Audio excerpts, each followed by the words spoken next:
Yo guys, what's up? Sleepio here. Today I wanted to show you my two main damage builds. I have one build for solo play and one build for group play. I will start off with my solo build. So as always, I will just start with the guns. And since LMGs are, right now at least, the best gun type in the game, and the best LMG is the MG5 after the negative nerf, I am obviously playing the MG5. The attributes, as you can see, are not the best, but yeah, I just didn't get a better one yet. So yeah, until then, I'm just gonna keep that one. But what is important for me is fast hands, the talent, because that makes the reload speed really, really fast, and I would definitely recommend that talent. As a second gun, I have the Nemesis, but any sniper works. You could also play M700 Carbon, or yeah, really any sniper works. You just want something for long range, I think, especially if you play challenging and heroic alone. Even though the build does a lot of damage, sometimes you just don't want to go too close. And the problem with LMGs is that they always suppress the enemy, so it can get annoying. That's why I have a sniper as secondary. As pistol, I have an Orbit. I rarely use it actually, but it has perfect finisher, which gives me 35 crit chance and 40 crit damage when I kill something with the pistol. And that's already the guns. My specialization is the gunner specialization, because you get 15% armor on kill, and there are some other nice perks on it. The two skills I am always running in group or alone are the Reviver Hive and the Decoy. The Decoy is really strong actually. It can get you out of a lot of situations where you would normally die, since it really distracts the enemies and they just shoot the Decoy instead of you, so you can get away. Why I play the Reviver Hive is obvious, I guess, because especially on Heroic, you can get one-shotted by nades or some other stuff that you just can't avoid, so then you at least have the Reviver Hive. As you can see, my armor is only 680k. That is because I have a few points into extra armor on the SHD rank. Normally it would be like 677k or something like that. Alright, so let's get to the gear. Not all the pieces I have are perfect. I would like to replace the one or two things, so I will just start off with the things that are perfect. So for that build, I am running the Fox Player knee pads. That's the named Overlord knee pads, and they have 15% damage to targets out of cover, which is really nice bonus. Next up, I'm also running the named Petrov gloves with 11% damage to armor, which is just like the damage to armor on the knee pads, a multiplicative damage buff. So they are really, really good and definitely worth running. I don't think there's any gloves that are better than those, so yeah, try to get them. I actually don't know where they drop because I bought them from the clan vendor. They are sadly not available anymore. And the rest of the pieces don't really matter that much.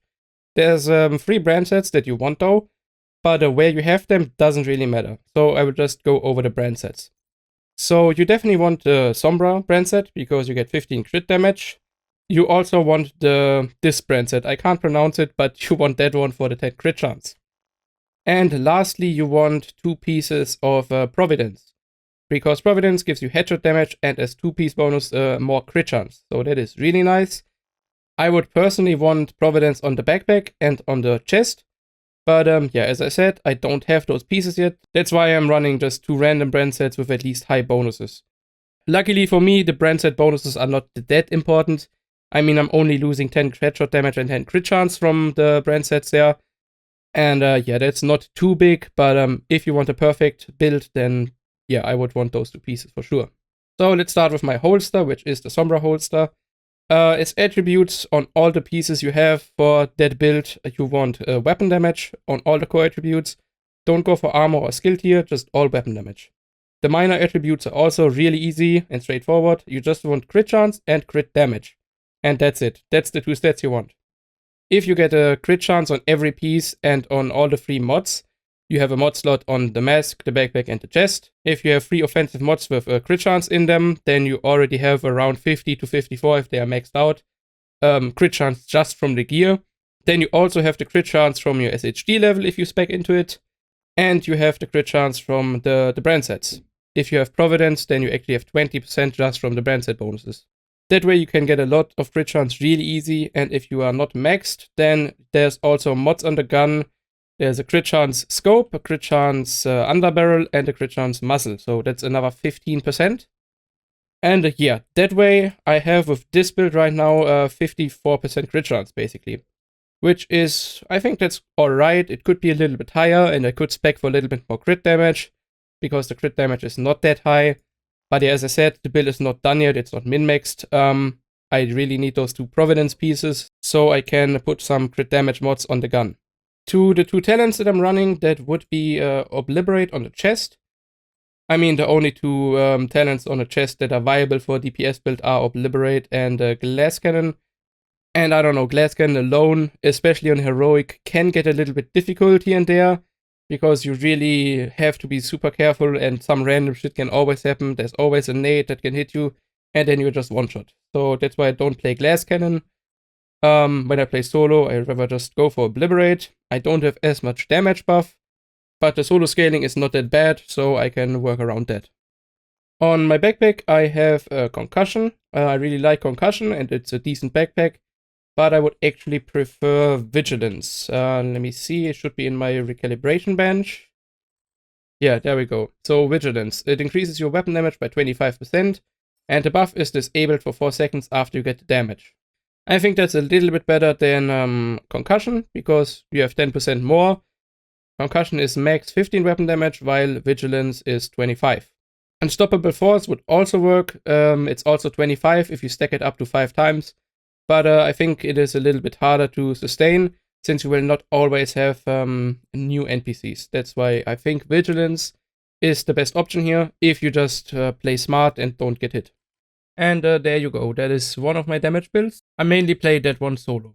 There's not many differences between that build and the group build, but I also wanted to show the group build. I will go over the pieces a little bit quicker this time, because it's basically the same with a few minor changes. So for the gun, again, I'm running the MT5 with the same MT5 basically with fast hands, and a second gun, SVD, or the new exotic LMG, the Bullet King, is pretty nice for boss damage, because you never have to reload. It's a really good gun. Before you ask where you can farm it at the Riker mission. It's called the Wall Street. There's four Riker bosses, and you can just run that over and over. I think the drop chance is 7%, and it took me about 7 hours to get it. Let's get to the pieces. So I'm gonna start with the easy ones again. I'm running the same gloves with damage to armor, and the same knee pads with damage to targets out of cover. I mean, I think that's a must for almost every damage build, so nothing too crazy here. The holster is a little bit different this time, because I have hazard protection on that. Because in some activities, hazard protection really helps you against all the status effects. For example, if you are playing heroic and something burns you, especially if you have glass cannon, you will die so fast that sometimes not even the revive hive can save you, and that's pretty annoying. That's why I have 2 pieces with hazard protection that kinda protects me from that a little bit. And at least if I die to a status effect, my reviver hive will be able to save me, if I have it. My chest is a Providence chest this time, and it has perfect glass cannon. It is the name Providence chest. Yeah, with perfect glass cannon, it's a really good talent, especially in a group. If you have a healer and a tank, then it is viable. You can play it without having to worry that much, since you always have teammates that could revive you if you go down. The chest that I have is not that great. I also bought it at the vendor. It only has 11 weapon damage and skill haze, so I rewrote the crit chance here, so I get a little bit closer to cap. My mask is the Sombra set with a little low weapon damage, with only 13.3 weapon damage, but don't really look at the core attributes. Just imagine they are all maxed out, because if you would have perfect pieces, then yeah, they would be maxed, of course. But missing 1 or 2% on certain pieces is it's not that important. And then again, the minor attributes are crit chance and crit damage. Same goes for the backpack. You want crit chance and crit damage. Sadly, I have weapon handling instead of the crit chance, but I am working to get a better Providence backpack anyways. Skills are, as I said, the same skills that I run in my solo build. And yeah, that is about it. Those are my 2 damage builds, and yeah, I hope I could help you with that. In a few days, I will probably make a general build guide where I just explain how to build in that patch. It is actually really easy. You maybe already saw how easy it is, like with the core attributes and all that. It's really not hard to make a build. But yeah, I will just probably make a general guide for that, so I have that done as well. And then in the days after that, I will make a few more builds, like a tank build, healer build probably, maybe even a PvP build, even though I am not gonna show much footage with that, because there's just yeah, not much quality PvP going on in that game anymore. But yeah, we will see. For now, that is my 2 damage builds. I hope you enjoyed, and as always, if you like my content and want to support me, make sure to drop a like and maybe subscribe to the channel. See you in my next video. Bye!